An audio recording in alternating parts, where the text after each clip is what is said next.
자, 2025년 5월 2일 금요일이고요. 또 연휴를 앞두고 있습니다. 그래서 간단하게 관심 종목, 또 오늘 좀 눈에 가는 종목들이 있어서 차트 보도록 하겠습니다. 대체거래소에 대해서는 개인적으로는 좀 불만이 있습니다만, 장 초반 정규장에 9시에 돈이 좀 집중이 돼서 시장을 좀 형성하고 가격을 만들어 가야 되는데, 그게 8시부터 시작하다 보니까 그 소수의 거래 대금으로 주가에 왜곡을 시키는 현상이 있습니다. 그래서 당분간은 그런 부분을 적응할 필요가 있고, 불만이긴 하지만 내가 해결할 수 없는 문제는 결국엔 내가 거기에 맞춰 가야죠. 또 길을 찾아봐야 되고, 그렇습니다. 두산에너빌리티 같은 경우에 장 초반에 가스터빈 관련해서 뉴스가 나와가지고 굉장히 좋았어요. 지금 위치적으로 보면은 이런 자리에서 전고점을 뚫어준다면은 또 새로운 파동을 가져갈 수 있는 중요한 자리였기 때문에 그런 기대감들이 있었는데, 이게 대체거래소 차트하고 통합 차트죠. 정규장 한국거래소 차트만 따로 보면은 왜곡이 발생을 해요. 이거는 이제 대체거래소를 같이 보면 이렇게 되고, 한국거래소만 보게 되면은 그냥 갭상승 출발해서 쭉 밀어버리는 형태로 돼버렸죠. 그러니까 이런 부분이 조금 불만이긴 해요. 이 통합 차트가 여기에서 발생한 거래 대금이 적은 금액으로도 이런 걸 만들 수 있는 지금 상황이 조금 불만이라는 거죠. 자, 어찌됐든 두산에너빌리티 같은 경우에는 좋은 호재를 가지고 있음에도 불구하고 일단 오늘은 전고 돌파를 실패했다 이렇게 보고 있고요. 기본적으로는 하단 추세 라인을 유지를 한 상태에서 한 두세 번 정도 재도전을 하다가 고점을 뚫는 순간에는 또 새로운 파동을 만들어 가지 않을까, 이렇게 좀 해석을 하고 있습니다.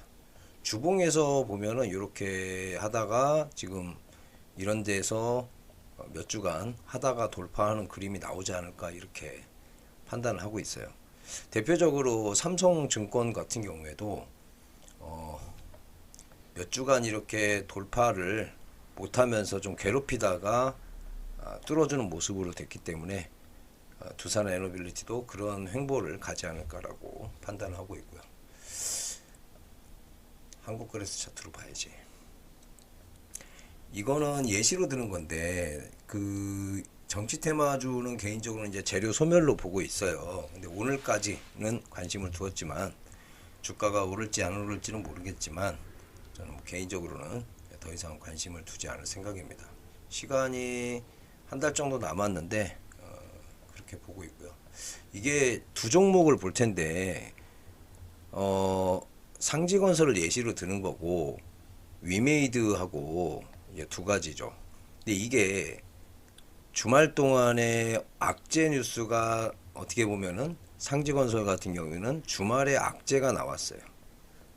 악재가 나왔는데 그로 인해서 주가가 밑에서 시작을 했단 말이에요. 그러니까 악재를 어떤 기대감이 이 악재를 덮어버린 거죠.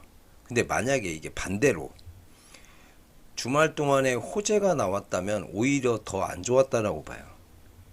이게 높은 곳에서 어떤 기대감으로 갭상승 출발해가지고 높은 곳에서 떨어뜨려 버리는 거죠. 이러면은 개인 투자자들이, 특히 단타로 들어갔던 사람들이 많은 손해를 보는 경우가 많아요. 이제 근데 반대로 위메이드 같은 경우에는 위로 올려버렸죠.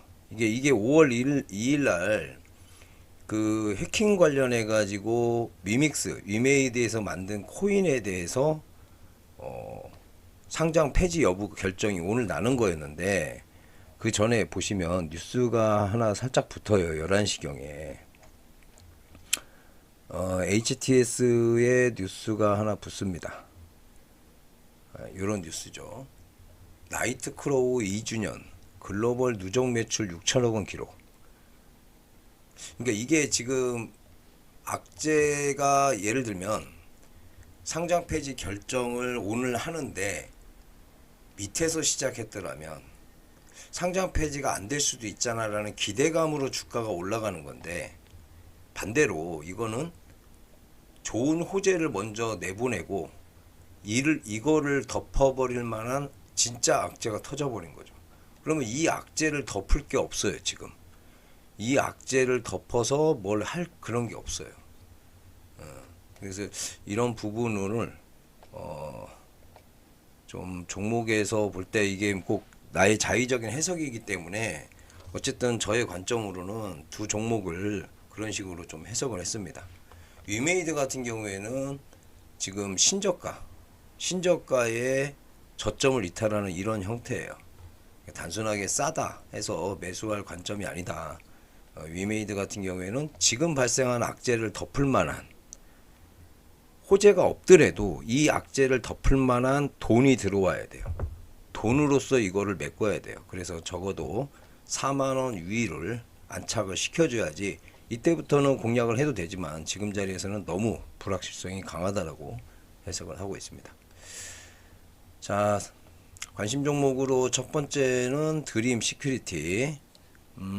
다음 주 월요일 정도에는 대략 이 정도 금액대에서는 방향이 결정이 되지 않을까. 뭐 일시적으로는 기술적 반등도 기대를 해볼 만하고, 기술적 반등에 의해서 또 추가 상승도 기대할 수 있는 중요한 날이 하루 이틀 사이에 결정이 되지 않을까 싶습니다. 화장품 관련주죠. 토니모리 주봉상에서 보시면은 일단 상당히 오랜 기간 동안 횡보를 했습니다. 그런데 오늘 마지막 금요일장에 이렇게 마무리가 되었기 때문에 다음 주 한번 기대를 해보도록 하고요.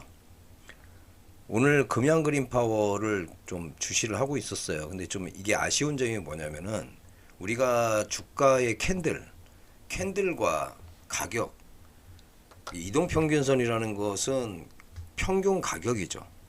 강한 종목은 캔들이 먼저 올라가요. 그리고 이평선이 따라 올라가요. 후행성으로 발생을 하죠. 예를 들면 지금 보시는 것처럼 이게 아쉬운 게 이거예요. 누가 봐도 22평선에 지지하는 것처럼 보여져요. 근데 이게 아니고 11선과 21선 사이에서 여기에서 주가가 이렇게 올라줘야지, 주가가 여기에서 중심에서 이렇게 올라가 주면 나중에 후행성으로 22평이 이렇게 따라 올라와요. 그러니까 얘가 올라오는 속도보다 주가가 올라오는 속도가 더 빨라야 돼요. 올라가는 속도가. 그게 강한 종목이거든요. 근데 지금 자리에서는 누가 봐도 지지한 것처럼 보여져요. 이렇게 되면 개인들의 매수가 많이 들어와요. 그래서 이 부분이 좀 아쉽습니다. 조금 더 밑에서 9,500원 아래 정도에서 끝내줬으면 어땠을까라는 아쉬움이 듭니다. 그래서 다음 주 만원을 돌파, 또 이 캔들, 오늘 만들어진 캔들을 기준으로 조금 지켜볼 필요가 있다, 이렇게 판단하고 있고, 이왕이면 9,500원을 깨는 자리를 오히려 노려본다면은 5일선이 아직 좀 여기에 오고 있죠. 그래서 얘를 만나는 과정에서 발생하는 반등 수익도 있기 때문에 그런 관점으로 보고 있습니다. 자, 다음 종목은 WSI. 이게 참 시가총액이 너무, 이건 배제하도록 하겠습니다. 너무 작네요. 561억짜리니까 빼도록 하고, 마지막은 포메탈. 자, 포메탈 같은 경우는 상한가를 들어갔는데 3,600원짜리를 한번 공략을 해보도록 하겠습니다. 이제 보통 이제 이런 게 많이 나오잖아요. 요즘에 쭉 내려가다가 한번 매물대 소화를 쭉 해서 윗꼬리 한번 달아줘야 되는데 그냥 닫아버렸어요. 그래서 다음 주에 오히려 내렸다가 올라가는 시나리오로 포메탈은 좀 보고 있습니다. 그래서 3,600원짜리 이런 자리를 한번 노려보면 어떨까, 이렇게 판단하고 있습니다. 자, 오늘 관심 종목을 이렇게 간단히 살펴보도록 하고요. 연휴가 있기 때문에 가족들과 즐거운 시간 보내시기 바랍니다. 쉬는 날에는 주식하지 마시고요.